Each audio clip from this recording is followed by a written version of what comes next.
নোবেলজয়ী অর্থনীতিবিদ ডক্টর মোহাম্মদ ইউনূসের নেতৃত্বাধীন বাংলাদেশের অন্তর্বর্তী সরকারের সঙ্গে যুক্তরাষ্ট্রের সম্পর্ক নিয়ে আলোচনার জন্য চলতি মাসের মাঝামাঝি সময়ে ঢাকায় আসছেন যুক্তরাষ্ট্রের দক্ষিণ ও মধ্য এশিয়া বিষয়ক সহকারী পররাষ্ট্রমন্ত্রী ডোনাল্ড লু।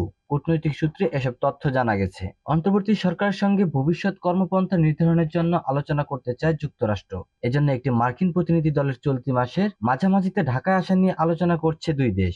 সবকিছু ঠিক থাকলে সেপ্টেম্বরে অনুষ্ঠিত জাতিসংঘের সাধারণ পরিষদে প্রধান উপদেষ্টা ডক্টর মোহাম্মদ ইউনূসের যোগদানের আগে মার্কিন দলটি ঢাকায় আসবে। কূটনৈতিক সূত্র আরো জানায়, প্রতিনিধি দলে রয়েছেন যুক্তরাষ্ট্রের রাজস্ব ও অর্থ দপ্তরের আন্তর্জাতিক অর্থায়ন বিষয়ক সহকারী আন্ডার সেক্রেটারি ব্রেট নেইম্যান এবং জাতীয় নিরাপত্তা পরিষদের সিনিয়র ডিরেক্টর লিন্ডসে ফোর্ড।